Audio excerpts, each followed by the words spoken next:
सोनूचा Okay. It wasn't even recording. Uh if you love Rise of the Ronin as much as I do, and you enjoy the overall gameplay loop, story, and just attitude of this Tokugawa era RPG, I implore you, I heed you, listen to this video, give it some numbers, not because I need the views, I'm not monetized, but because if we can actually get this video to reach out to Team Ninja and show them that this is a focused list of small changes that we would like to see in the game as the player base, I think we could actually get them to add some of these things in there and just really amp up the replayability of this game. I say small, but just wait until the end, if you can tough it out that long. I'm not even talking about doing like a full overhaul on the whole game, just like if they could just pick and choose some of the things on this list and maybe add it in there or, do whatever, then that's a win in my book. And that's all we really need is for developers to listen to their customers. Personally, I love the Team Ninja games, and I'm talking about since I was a kid. Every game they popped out with was just a favorite of mine, from Ninja Gaiden to Dead or Alive, Neo to Wulong. One of the main games recently that have grabbed my newest obsession, my most recent obsession, is definitely Rise of the Ronin. Rise of the Ronin is such a that kind of game, man. That's the kind of game that's got me at the corner store begging for more Oliver Twist style. And one thing I can say about the game for sure is that while it's not Elden Ring in size, it's way larger than I thought when I bought the game, especially coming off of Stellar Blade. Like, the only game that's ever taken me longer than 60 hours to beat is probably Final Fantasy VII Rebirth, and that took me 90 hours to 100%. Rise of the Ronin took me twice that, and I didn't even 100% it. Granted, I spent a lot of time just existing and walking around and taking in the scenery. I mean, when I started playing the game, I had just got on suspension for a month with PlayStation, and well, once I saw a message saying that I was off of my suspension, I realized I should probably finish the game. And honestly, any game that can do that is automatically a top 5 for me, like just hands down. But on the other hand, there's a lot of features and very small bugs in the game that make me feel like they didn't quite have the amount of time that they really wanted to finish the game that they built here.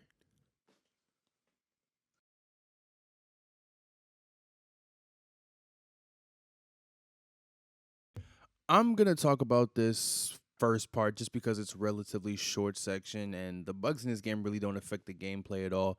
At worst, they slightly break immersion, but as big as this game is and the fact that it's their first open world, I'm really not mad at it anyway.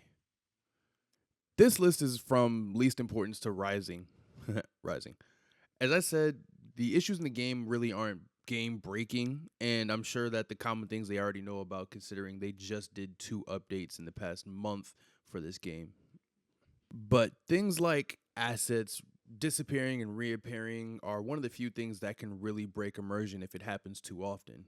Because I'll often find myself just kind of taking in the visuals of the map, running around, and every now and then I'll see a tree or a gate, not really a gate, more like a fence, pop up or just pop out of existence, and it always draws my eye. Again, never really an issue, but it gets it gets to a point where when you see it too often, you start expecting it, and you're just wondering when's the next time you're going to see a random patch of grass load in. Crazy long attacks, and it's not what it sounds like. Being attacked with a barrage of hits is just something that'll happen as a challenge factor of a game like this. It's on you to block or counter or dodge, but sometimes when I'm in a fight, I'll see a character loading an attack, and because I memorize or I do my best to memorize attacks and attack patterns, I know when something should and shouldn't reach me. So it always throws me off when I see a character that I'm behind do a full 360 in the blink of an eye and lunge across the screen at me just to do a sumo stomp. It's absolutely insane seeing a character load up an attack just to teleport towards me like they're doing an instant transmission Kamehameha. You don't understand how bothersome it is to be one hit away from getting your kill, but for whatever reason, you get hit with a 360 no scope with a dagger. Like, it doesn't happen all the time, but when it does, man, I'm hot.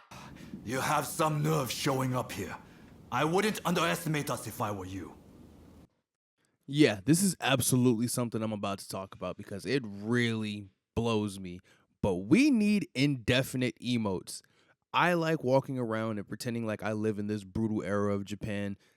That sounds crazy out loud. But I'm honestly the guy that uses my PlayStation 5 for whatever, specifically what's on the screen as a part of the ambience of my room.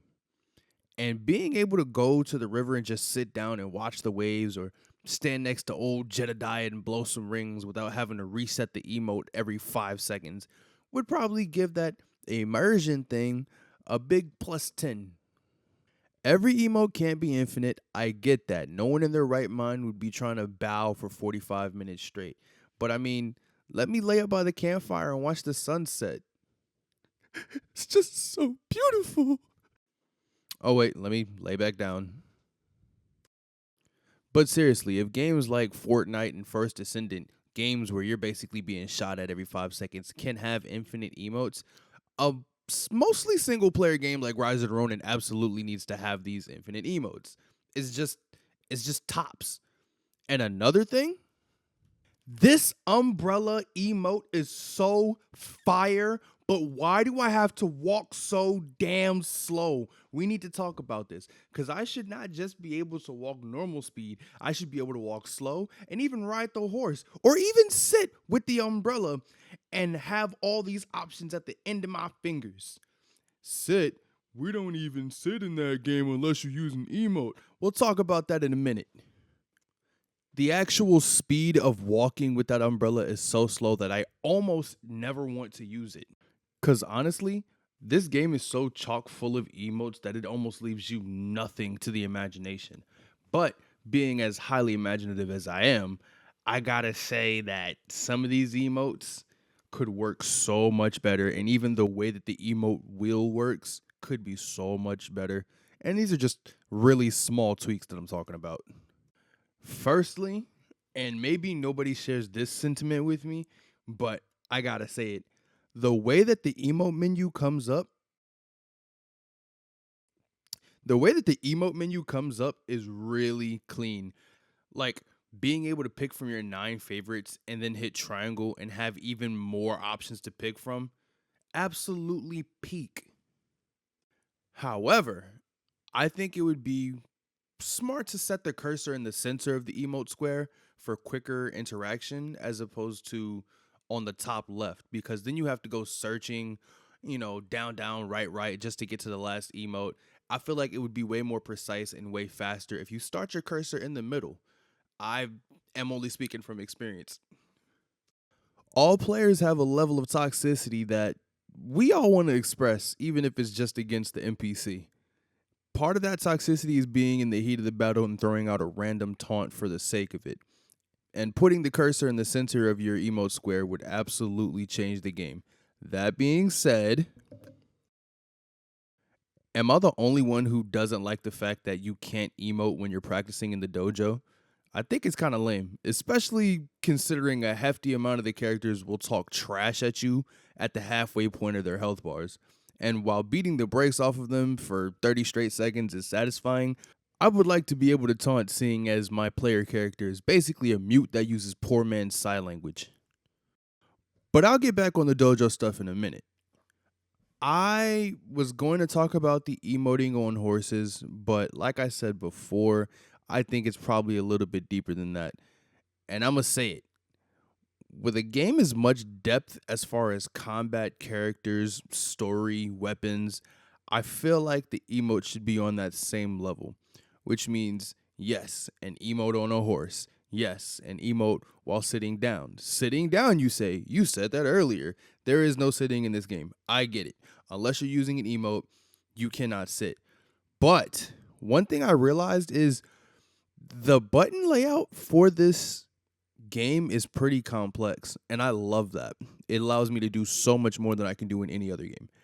But one thing I noticed, if you click R3 and R1, you can sheath and unsheath your weapon. But there is nothing attached to L3 and R1. What if that was like a prone mode, you know? And I feel like being able to sit is kind of stupid, but giving a character a prone is pretty cool. But that's just beside the point. And because of the nature of mapping a prone to your L3 R1, you could already write that as a sit button technically, because your R1 is basically how you interact with everything in this game. So if I were to go up to a chair and press R1 and L3, maybe my character could sit in that chair instead of just smashing it to pieces, because that gets old after 3 times. Emoting on the horse. There definitely needs to be some emotes on the horse. I find it kind of bland that I can pass by other samurai on horses and I can't tip my hat or whatever. I know tipping the hat is relative to if your character's wearing a hat, but you understand, like, there's no head nod, no wave, there's nothing there. You're just on the horse, and if you want to see any type of quote unquote emote, you just gotta sit still for a little bit. And an idle an idle animation doesn't really count as an emote, now does it? You see, I brought up other samurais, and now I really want to talk about multiplayer, but I'm not going to talk about multiplayer. I might talk about multiplayer. We'll see how I feel towards the end of this video.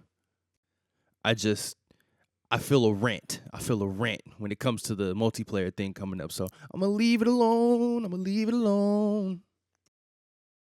I'm going to leave it alone.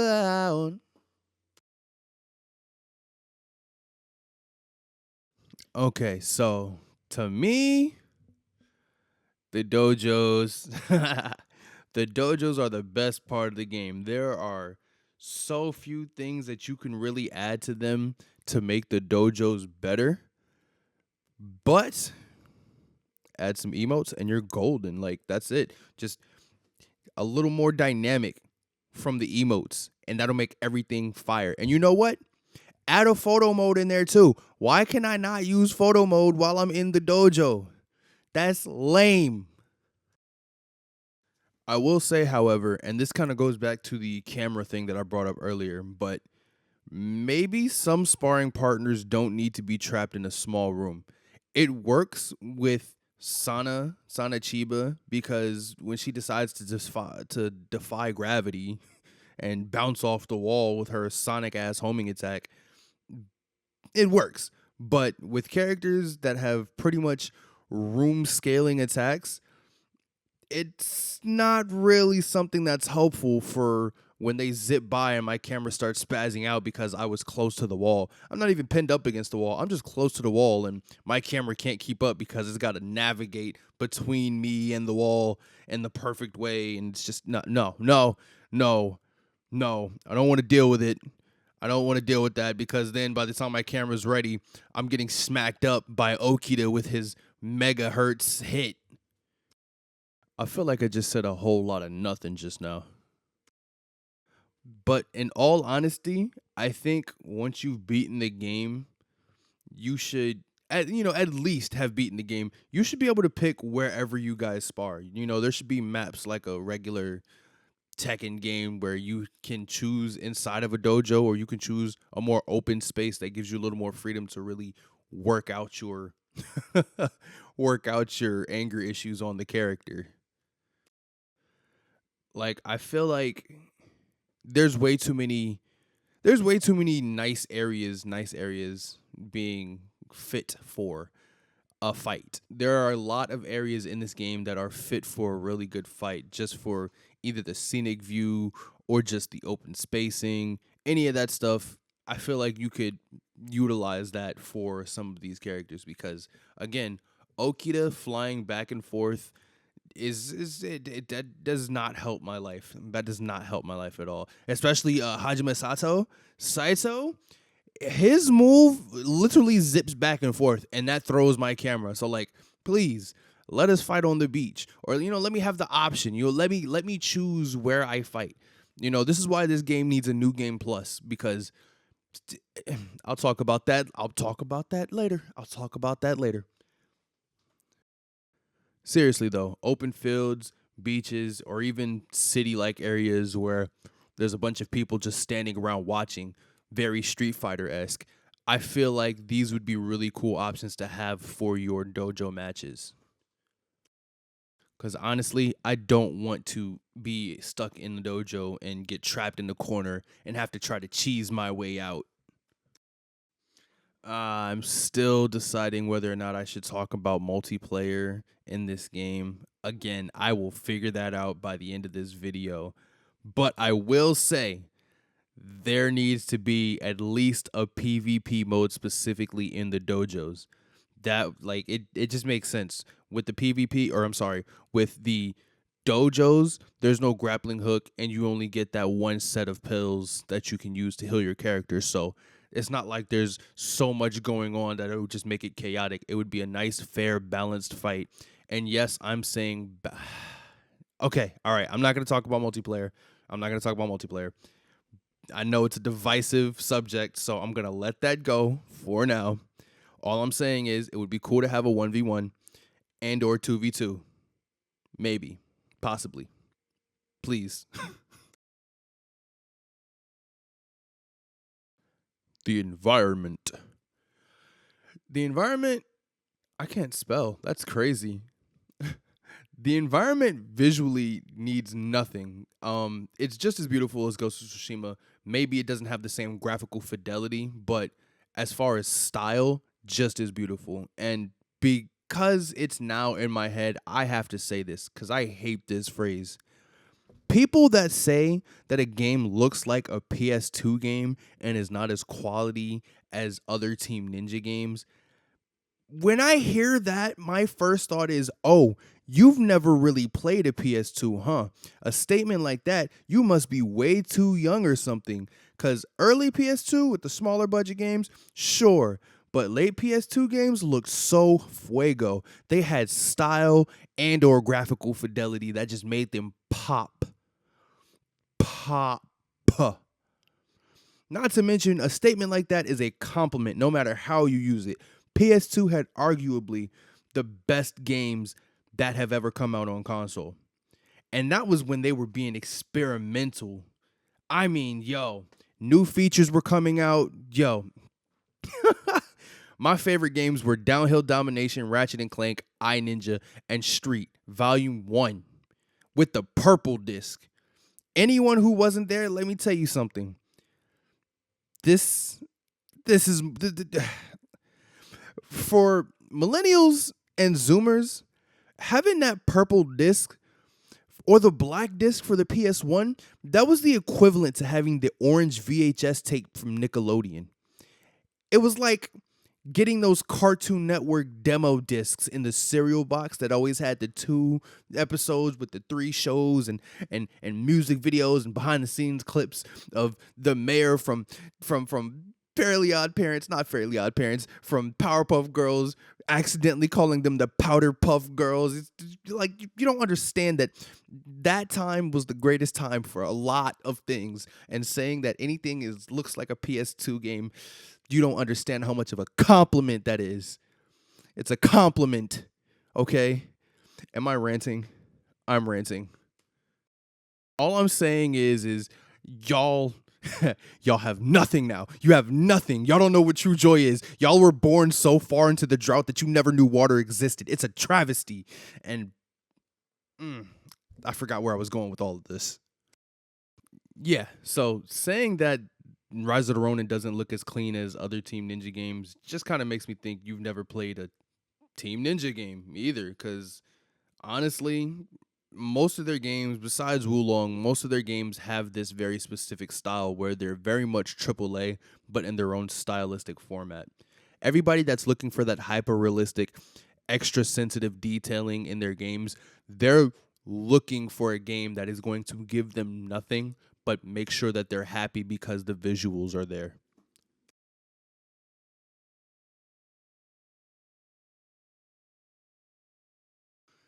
Yeah, so just to bring it back around, saying that this game doesn't look as good as any other Team Ninja game is literally just saying that you've never played a Team Ninja game, because most of their games have this very specific AAA but stylistic look amongst their games. Anyway, the environment is fine. I do think that a bit of investment could go towards some of the liveliness. As I said before, assets disappearing and reappearing, it happens with the people as well. I can walk around a building and you'll see someone doing something, and then walking around one more time and it's somebody totally new.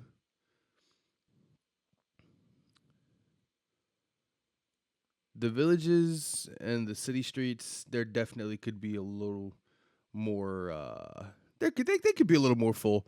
You know, the game, I would assume, can sustain a certain amount of people because it's shown in the cutscenes, but I'm not going to use the cutscenes as like a, viable way to show how many people can be on screen. But in general cases, when you do find like a good moment in the game and there are a lot of people in the streets, it works. You see a bunch of people crowding the streets and it actually works. The only issue is sometimes the streets are completely empty for no reason.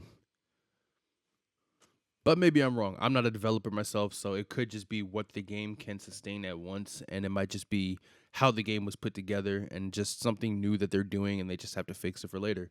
I don't know. Ask Rockstar or somebody. I don't mean to be rude. I don't know if that's taboo or not, but get some help. Stop it. Get some help. One thing I always think when I'm playing, and I do a lot of just existing in this game, but what if while I'm sitting at a campfire or even just in a small village and just chilling, what if all of a sudden it got raided by bandits? That would be fire. That would just be so fuego. Or if I walked up to see the bandits raiding, similar to how like the unruly areas are, but like in action. When you get to an unruly area, usually, or like the bandit hideouts or whatever you call them, usually they've already pretty much cleared the place out. People are dead, they've taken over, it's their spot. We never see the process in action, and I feel like if we saw more than just the aftermath, if we saw them actively murking people and pillaging the area, it would be a lot more engaging.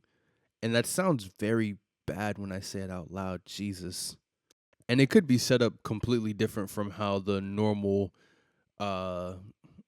bandit posts are set up. These could come and go, as soon as they get done raiding and pillaging, on to the next place, Look out, Hodagaya post.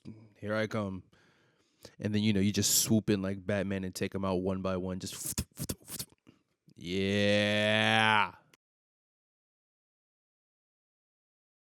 Another thing that would be really cool, and again, it might just be me because I'm a lame ass, but when you walk around some of these villages, 3 things you'll always see are hotels, restaurants, and bookstores. The hotels could be a stretch considering we already have the pocket watch that allows us to shift time, so it's not like it's an important thing to need. But the restaurants and the bookstores could absolutely be put to use.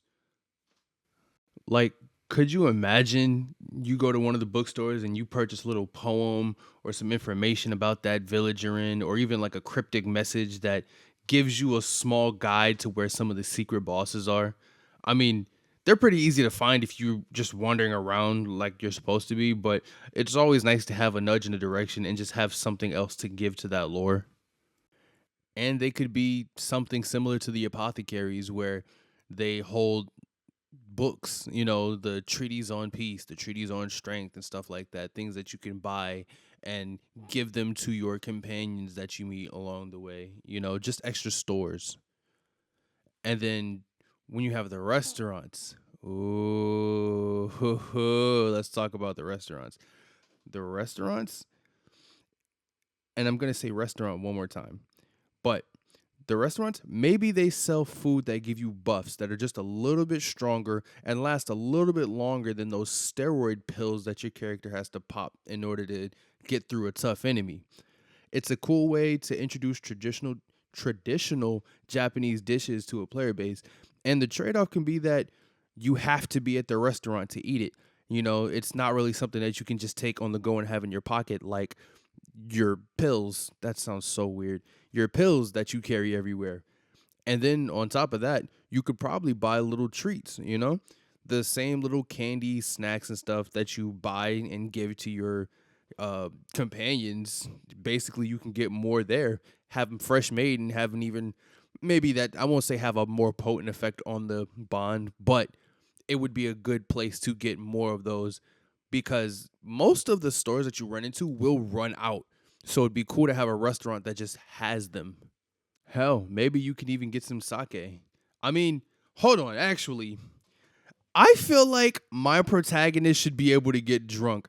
I kind of hate that I have two emotes that allow me to drink sake and my character doesn't get drunk. Not even a little. Even when they throw a barrel of what looks like sake at me, it just creates a mist. I don't really see it having any effect on my character.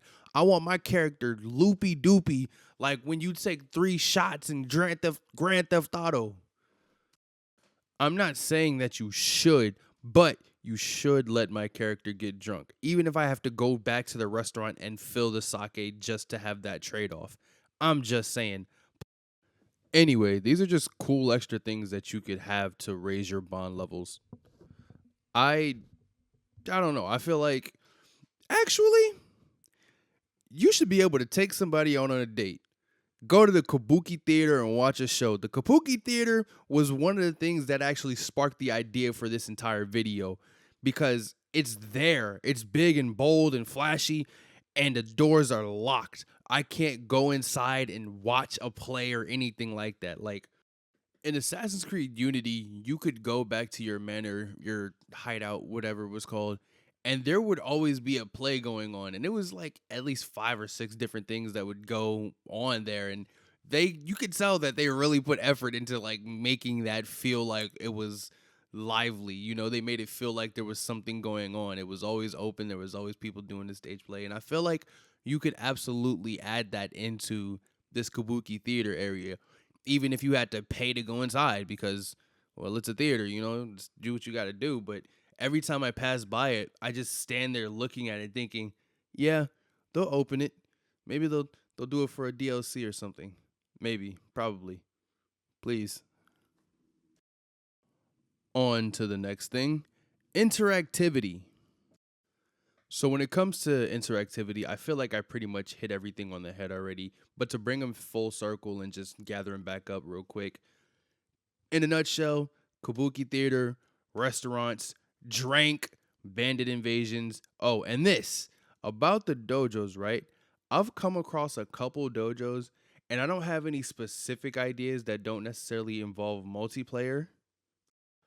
I've come across a handful of empty dojos, and from a single player perspective, I think it would be really cool if those were like full on dojos that we could challenge. Like maybe these are different from the other dojos where instead of fighting your normal bonded characters, you fight waves of groups of the minion like characters. And when you defeat the dojo, maybe you can run that dojo, you know, and have like some kind of passive income from that dojo for the game, you know? I'm just throwing ideas out there, you know, or maybe we can purchase the dojo and have a customizable sign or something, you know, this school of martial. I don't know. I don't know. I'm just saying, like, for buildings that we can walk inside of, that's one of the ones that we can. And it just feels odd to have these random dojos that are completely empty. And again, like I said at the beginning of the video, it almost feels like they didn't have enough time to finish what they were trying to do with the game. Speaking of buildings that we can walk inside of, there are a good amount. And I would like to say that it would be nice if I didn't have to slice doors open every single time I went through one. It'd be nice to just be able to hit the R1 button and slide the door open and walk through like a civil human being. Because as cool as it looks to just charge through, it almost makes me look like a maniac every time I have to go inside a room. I have to destroy property. And another thing for those buildings, you should definitely throw some people in there, man. Like, You walk around outside and there's people out there that may or may not be out there, but then you go inside these buildings, these working business and restaurants, these bars and stuff, and there's nobody ever inside. No one's ever inside sitting and eating. The only time you see people inside eating or drinking or interacting with each other are in the pleasure districts. That's not a great look. That's not the best look, but make sure you get some people in those buildings. Make it lively. So, for sure, we all like a game where you can make stupid choices and win stupid prizes. Going around beating up citizens, get you chased by the authorities if they're around and see the crime, as well as pickpocketing. And this is kind of where I feel like you can give the game a little more freedom. I feel like pickpocketing shouldn't just get you in trouble with the authorities, but I feel like if I take something from someone, they should turn around and want to box with me. Like, even if they're not a samurai, like, I get some characters ain't trying to mess with that, but if I pickpocket another samurai, he should want to box with me, like, straight up. There's no real reason I should be able to pickpocket another samurai and just get away with it. Some of them, at least some of them, should notice and take matters into their own hands. Not to mention, would it be so bad to maybe get a better bounty system? I just want to know. I know we can't just pay our way out of things in this setting, but we should absolutely have some kind of samurai tracking us down once we've made enough ruckus. Maybe like a OG Assassin's Creed type deal where there are wanted posters that we have to take down, something. And I know this game isn't supposed to be Assassin's Creed, but the fact of the matter is, it's better than any Assassin's Creed game that's come out since Origins. And that's not a jab at Ubisoft. I know they're really doing odd things as of lately, but from a former AC fan, one that was obsessively playing every game all the way up until Valhalla, I knew it was done for when Sucker Punch beat them to an open world samurai game. And they did it in such a way that Ubisoft probably should have never been working on Shadows, even as a concept after that. I'ma still play it, but yeesh. On an honest note, Rise of the Ronin is better than Ghost of Tsushima. In terms of visuals, maybe not. There's a certain graphic fidelity and certain polish that Ghost has that we're probably never gonna get from any other games, honestly. Like maybe GTA, but that was Sucker Punch did something special with that. We have to acknowledge Sucker Punch did something special with Ghost of Tsushima. They did something special with Infamous Second Son.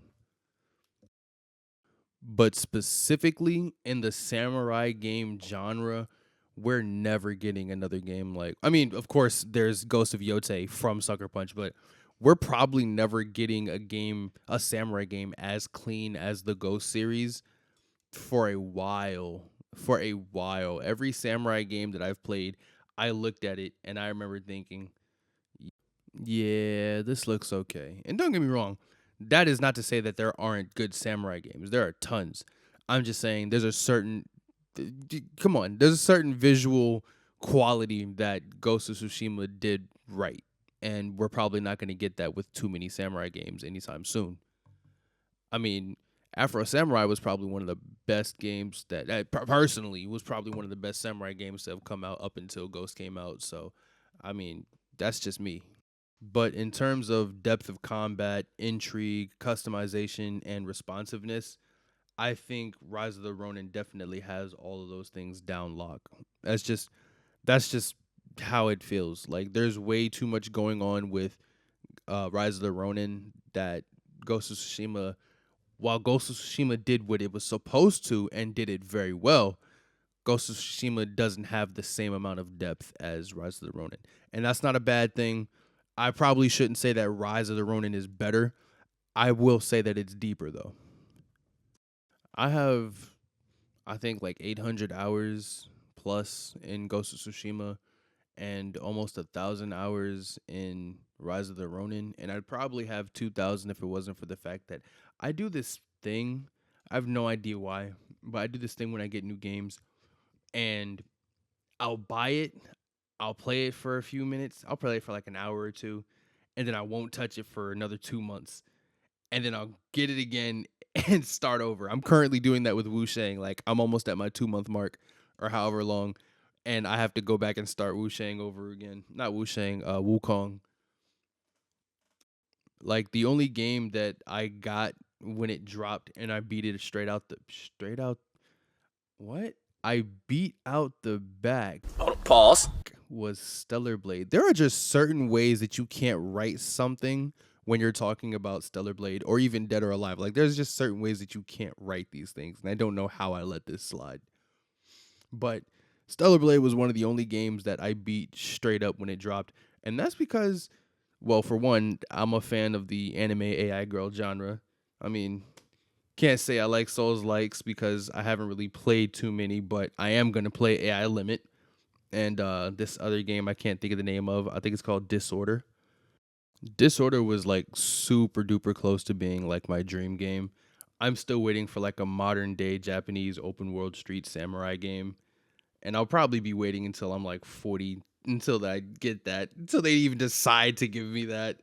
But I mean, where does the time go? And relax. I'm not even in my 30s yet. Not even close to my 30s. Relax.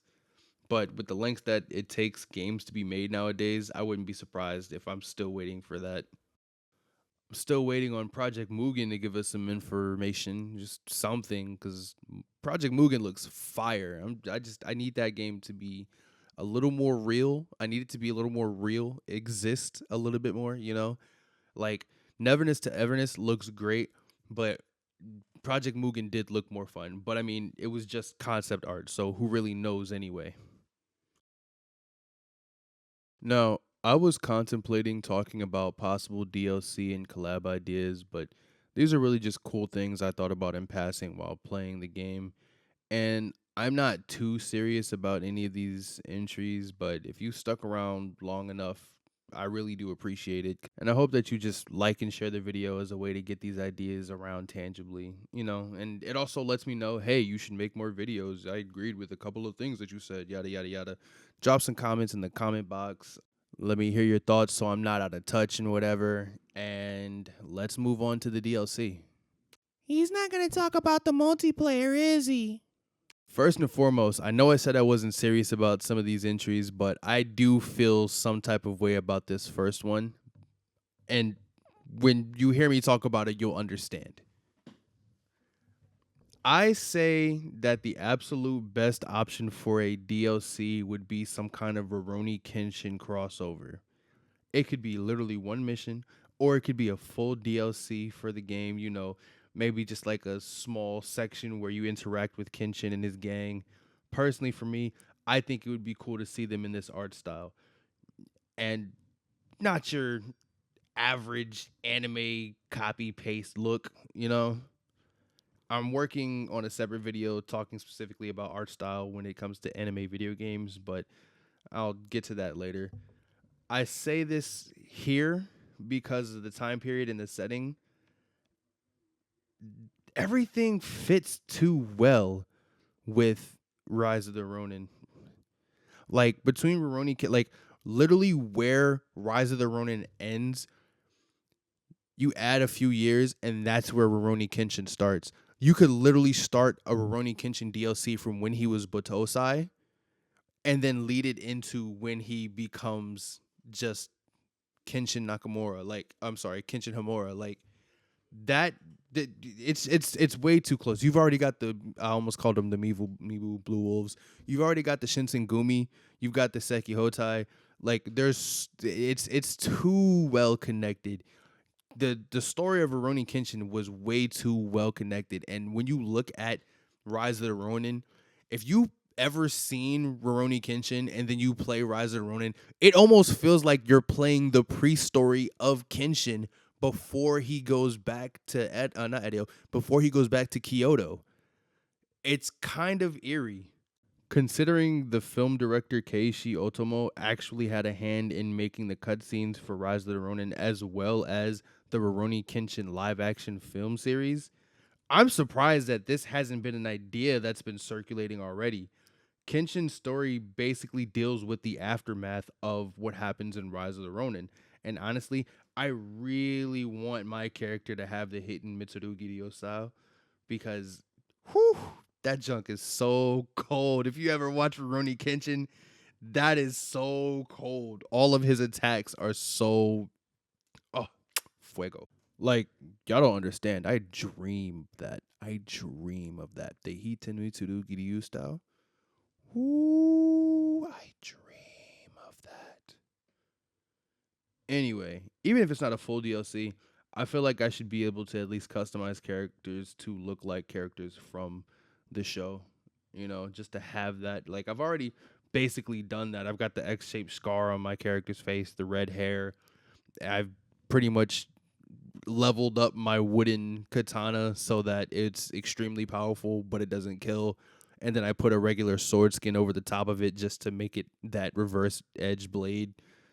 Like, at this point, y'all might as well have just given us a Rurouni Kenshin DLC. Like, honestly, there have been cool Kenshin games, but again, maybe we need to see them set aside the copy and paste style of the anime and just bring the IP and the characters to a new style, new vision. Something similar to what they're doing with the AAA Avatar game. Another anime that I thought about was obviously Samurai Champloo. I'm actually not sure what time period that takes place, but having Mugen's fighting style would also be way too flavorful. And the way that show went about its story, all they did was have one-off adventures. So you could literally have like maybe 4 missions throughout the game where you run into them. One in Yokohama, one in Chapter 2 Edo, one in Kyoto, and one in Chapter 3 Edo. I think that would be pretty cool. It'd be pretty fun just to see what they get up to in off show adventures. Um, I don't know. It just one of those, you know. It gets a little silly right here. So if you're sticking around, you are a freaking trooper. But I could really see Naruto being a DLC mission in this. Like, there's a lot of space outside of the map that you're already given. They could easily stick the village hidden in the leaves out there. And like the reason I say Naruto, like not Boruto, but Naruto is just because that it's basically an uncertain time period when it comes to the Naruto series. Like you know what it's based on, but there's no real time period set around it, and the technology they have just kind of throws everything off. Given the fact that trains were created somewhere between Naruto's 30s and 40s, I'd say that it's also in the same time period as what this game takes place in the 1800s-esque area. But, I mean, think about it. You've already got substitution jutsu. You've got shadow clone jutsu. There's a lot of things in this game that you have that you could make link or, you know, that you could link Naruto with. Like, I feel like this is the perfect game to, like, really introduce going about bringing anime video games in a different style. I feel like this would be a really good game for that. Like you've already got the setup basically. All you have to do is try it out. And even if it's not like a 1-to-1, you could just do it for the fun of it, you know? For absolutely no reason. There's this one ninja with a freaking orange jumpsuit. Like, come on now. I don't know. I don't know. This is a game with so much potential, and with again Avatar: The Last Airbender AAA game being in the process of being made right now, there's so much potential that has been untapped that now people are actually able to think about. I've been thinking about these things for years, but now other people are going to have to be thinking about things like this. You don't have to copy and paste your animation style from the show to the game. Just try something new.